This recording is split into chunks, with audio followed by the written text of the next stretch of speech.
जय हिंद दोस्तों। अगर हम बात करें भारत को इस समय सबसे ज्यादा जो जरूरत है मोड ऑफ ट्रांसपोर्ट के लिए वो है हाइपरलूप, ना कि बुलेट ट्रेन। और दोस्तों ये हाइपरलूप की इतनी ज्यादा जरूरत क्यों है भारत को, आज के इस वीडियो में हम यही बात करेंगे। लेकिन सबसे पहले आइए समझते हैं हाइपरलूप होता क्या है। तो हाइपरलूप एक आप मोड ऑफ ट्रांसपोर्ट है, जैसे एक जगह से आप दूसरी जगह इस हाइपरलूप में बैठ के जा सकते हैं।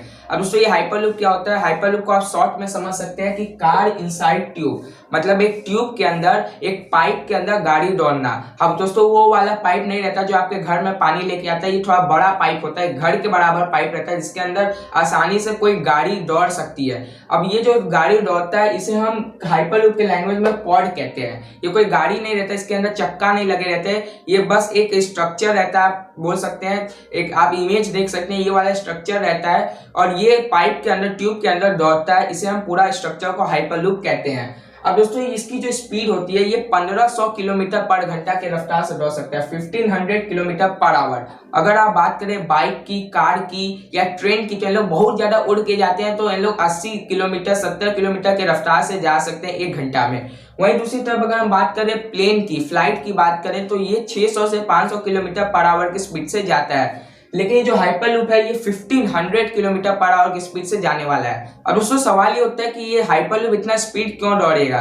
तो आपको ये जान लेना चाहिए कि अब कोई भी गाड़ी इतना स्पीड क्यों नहीं दौड़ पाती, क्योंकि फ्रिक्शन फोर्स इन्वॉल्व होता है। और जब हाइपरलूप की बात करें तो यहाँ पे कोई भी फ्रिक्शन फोर्स नहीं होता। फ्रिक्शन फोर्स एक ऐसा फोर्स होता है जो अपोजिट करता है डायरेक्शन को, मतलब किसी गाड़ी को आगे तेज नहीं भागने देता, वो पीछे की ओर धकेलता है, जिसकी वजह से गाड़ी बहुत तेज नहीं चल पाती। लेकिन ये जो हाइपरलूप है ये फ्रिक्शन नहीं इन्वॉल्व होगा, यहाँ पे फ्रिक्शन नहीं इन्वॉल्व होगा। क्यों नहीं इन्वॉल्व होगा, क्योंकि आपको मालूम होना चाहिए कि मैग्नेटिक प्रॉपर्टी होती है, जब लाइक पोल होते हैं तो वो दूसरे को रिपेल करते हैं और अनलाइक पोल अट्रैक्ट करते हैं। जैसे कि नॉर्थ पोल एक दूसरे से दूर भागते हैं, साउथ पोल एक दूसरे के दूर भागते हैं, और अगर नॉर्थ और साउथ पोल होगा तो एक दूसरे के पास आ जाएंगे। तो इसी तरह यहाँ पे हाइपरलूप का कॉन्सेप्ट है, यहाँ पे साउथ या नॉर्थ पोल को लिया जाएगा, इससे गाड़ी एक दूसरे के दूर भागे, मतलब ट्रैक के ऊपर रहे, चिपकी ना रहे ट्रैक से। और जब चिपकी नहीं रहेगी तो फ्रिक्शन फोर्स लगेगा ही नहीं और गाड़ी बहुत तेज भाग सकती है। अब जो दूसरा सबसे बड़ा पॉइंट आता है वो लो एयर प्रेशर। आप देखते होंगे जब गाड़ी चलती होगी, कोई भी ट्रेन, बस या कोई भी कार, बाइक जब भी चलता होगा तो बहुत तेज हवा पीछे की ओर मारता है, तो इसे हम कहते हैं एयर प्रेशर। और ये हाइपरलूप में बहुत ही कम एयर प्रेशर होने वाला है, जिसकी वजह से जो हाइपरलूप का पॉड होगा, जो गाड़ी होगा हाइपरलूप की, वो काफी तेज चलने वाली है। हम नॉर्मल जब कोई गाड़ी चलाते तो हवा का प्रेशर लगता है, जिसकी वजह से गाड़ी तेज से आगे बढ़ नहीं पाती। लेकिन हाइपरलूप में कोई हवा रहेगा ही नहीं, इसलिए ये बहुत ही तेजी से आगे बढ़ेगा, लो एयर प्रेशर रहेगा और काफी तेजी से इसके अंदर का जो पॉड है वो आगे बढ़ेगा। अब दोस्तों ये जो हाइपरलूप प्रोजेक्ट है इसके ऊपर 9 कंपनियां काम कर रही है। आप यहाँ देख सकते हैं 9 कंपनी काम कर रही है, और ये 9 कंपनी में से सबसे आगे है वर्जिन हाइपरलूप 1। ये वर्जिन हाइपरलूप 1 बहुत सारे कंट्री में काम कर रही है और ये वहां पे हाइपरलूप प्रोजेक्ट पे काम कर रही है। और दोस्तों हमारे लिए सबसे खुशी की बात यह है कि 9 कंपनी में से भारत की एक कंपनी DGWH हाइपरलूप इंडिया भी है।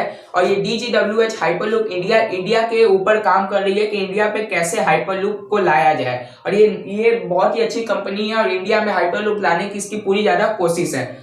अब दोस्तों आइए समझते हैं कि कहाँ पे हाइपरलूप प्रोजेक्ट पे काम चल रहा है। तो आप समझ लीजिए यहाँ पे सबसे पहले लॉस एंजल्स और सैन फ्रांसिस्को में काम हो रहा था, और ये पहले 2 जगह थे जहाँ पे हाइपरलूप प्रोजेक्ट की काम हो रहा था। उसके बाद अबू धाबी और अल आइन में भी काम हो रहा है, मुंबई, पुणे में भी काम हो रहा है, ये महाराष्ट्र के 2 शहर है, अमरावती, विजयवाड़ा ये आंध्र प्रदेश के 2 शहर है जहाँ पे काम हो रहा है। बेंगलोर से लेकर बेंगलोर एयरपोर्ट में जाने के लिए यहाँ पे हाइपरलूप प्रोजेक्ट की तैयारी की जा रही है, और साथ में मुंबई और दिल्ली हाइपरलूप प्रोजेक्ट की भी तैयारी की जा रही है। तो इंडिया में आप देख सकते हैं 4 जगह पे काम हो रहा है। इसके अलावा चंडीगढ़, अमृतसर में भी काम हो रहा है। मतलब इंडिया में हाइपरलूप प्रोजेक्ट की बात करें तो बहुत ज्यादा है, और वहाँ दुनिया में उतनी ज्यादा नहीं है जितना ज्यादा इंडिया में हाइपरलूप प्रोजेक्ट पे काम हो रहा है। अब दोस्तों आइए समझते हैं इसके एडवांटेज क्या है, इंडिया को फायदा क्या मिलने वाला है, तभी तो इतने सारे प्रोजेक्ट पे काम हो रहा है इंडिया पे।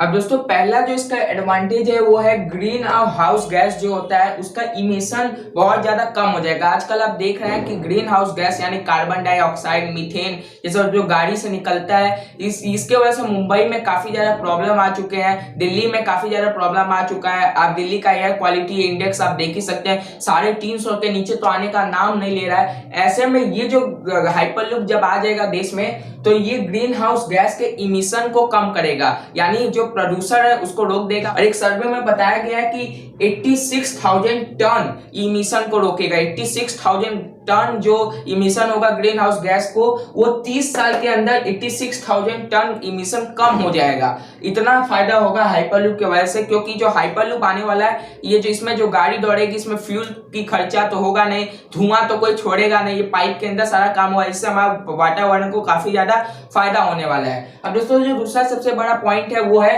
कि 36 बिलियन डॉलर 36 बिलियन डॉलर की यहाँ पे भारत को फायदा होगा, सोशल इकोनॉमिकल फायदा।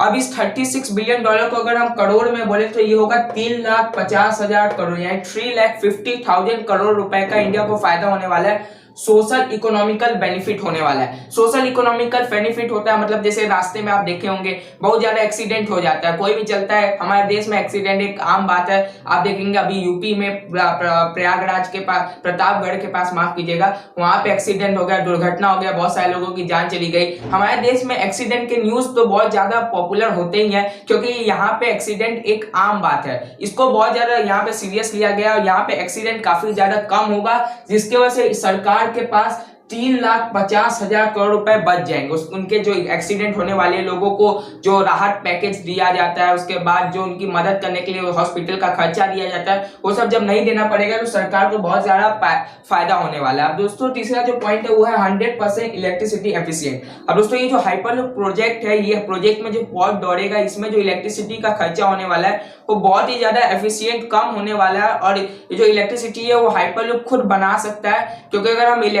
हाइपरलूप के ट्यूब के ऊपर सोलर पैनल लगा दे तो ये दिन में सोलर पैनल की वजह से चलेगा और रात में जो चार्ज कर लेंगे बैटरी सोलर पैनल से और फिर वो चलेगा। तो यहाँ पे 100% इलेक्ट्रिसिटी के फायदा होने वाली है। जबकि ट्रेन में ऐसा नहीं है, ट्रेन में आपको देखे होंगे बहुत लंबा लंबा तार गया रहता है, ट्रेन इलेक्ट्रिसिटी की मदद से आगे चलता है, और यहाँ पे इलेक्ट्रिसिटी का बहुत ही कम इस्तेमाल किया जाएगा और ये 100% इलेक्ट्रिसिटी एफिशिएंट है, क्योंकि यहाँ पे फ्रिक्शन इन्वॉल्व नहीं होगा तो एनर्जी लॉस नहीं होगा। अब दोस्तों जो चौथा सबसे बड़ा फायदा है वो है सेव टाइम। अब दोस्तों हमारे देश में क्या है, आप बैठे हैं स्टेशन में, ट्रेन आएगा ही नहीं। अब दोस्तों आप बैठे हैं स्टेशन में, 3 घंटा हो गया, 4 घंटा हो गया, कई बार तो 1 दिन भी हो जाता है लेकिन ट्रेन पहुंचता नहीं है। हम कई बार सोचते हैं कि कितना देर पहले निकले घर से ताकि हम अपने काम पे जल्दी पहुंच सके। अगर आप मुंबई में रहते हैं, कोलकाता में, तो यहाँ पे लोकल ट्रेन चलती है, तो यहाँ पे आपको सोचना पड़ता है कि आधा 1 घंटा पहले ही निकल जाते हैं, क्योंकि ट्रेन का कोई भरोसा नहीं है, कब आएगा कुछ नहीं पता। इंडिया में ट्रेन बहुत ज्यादा लेट होती है। तो ये हमारा जो हाइपरलूप है ये बहुत ज्यादा समय बचाने वाला है, क्योंकि इसकी स्पीड बहुत तेज है, ये लेट होगा नहीं।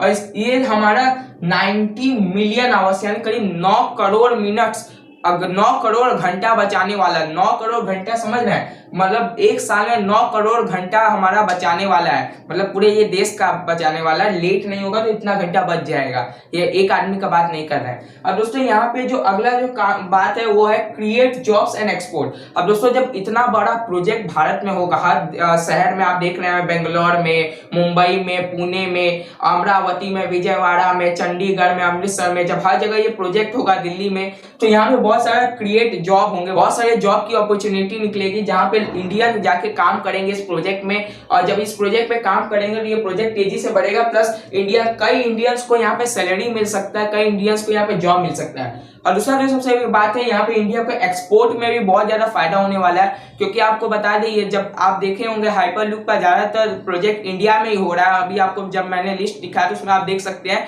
ज्यादातर जो हाइपरलूप का प्रोजेक्ट है वो इंडिया में ही हो रहा है, जिसकी वजह से बहुत सारा जो सामान है वो इंडिया में बनेगा। और जब कुछ सामान बच जाएगा तो हम उसे बाहर बेच भी सकते हैं, उससे हम प्रॉफिट भी कमा सकते हैं। इंडिया को ये सब फायदा होने वाला है, जिसकी वजह से हाइपरलूप प्रोजेक्ट इंडिया में बहुत ज्यादा जरूरत है। और दोस्तों आप जानते ही होंगे कि हमारे देश में हाइपरलूप प्रोजेक्ट पे काम हो रहा था मुंबई और पुणे में, और वो प्रोजेक्ट को कैंसिल कर दिया गया।